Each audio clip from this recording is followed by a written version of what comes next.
can you look Nigerians in the eye and tell them that on job creation, President Buhari has delivered? We have done creditably well, but it is not El Dorado. I can only say we have done creditably well, given all the indices, taking all the indices into consideration, we have done very well.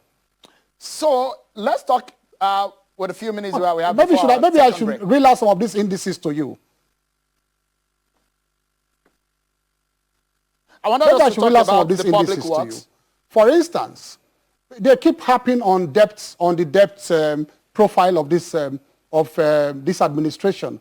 And I find it extremely amusing. And I listened to Peter Obi before I came on air, and he said in 2010 it was less than $30 billion. And that is not true. If you fact check it, our debt profile in 2010, when Goodluck Jonathan took over, was $35 billion. By the time the PDP exited in 2015, it was $63 billion. In other words, the PDP government borrowed $28 billion. That's why the fact that they earned more in oil in 5 years than any administration in the history of this country. As at 2019, we had borrowed $81 billion. In other words, it was $18 billion more we had done in 4 years than the $28 billion the PDP did in 5 years. Now, the debt profile may be a bit higher than the $81 billion now, but definitely not up to the $28 billion that the PDP borrowed in 5 years. And guess what? The $28 billion was not invested in critical infrastructure.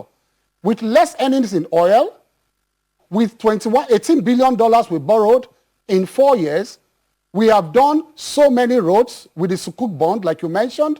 We have gone far with the second Niger bridge. We have gone far with so many critical projects like rail projects across the country, even with less earning, and the fact that we have borrowed money for infrastructural development. Now, where is the evidence of the $28 billion that the PDP invested in critical infrastructure? Honorable That's Minister, why I said, if you count all of these monies we have invested in critical infrastructure, you will never know the number of jobs. Nigerians who worked on the rail lines, Nigerians who are working on the second Niger bridge, and on like that. Someday, very soon, we are in the process of collecting the statistics and we'll give to Nigerians. Let's take a breather. And when we come back, Honorable Minister, you will tell us more about the public works, as a lot of people think is the trend.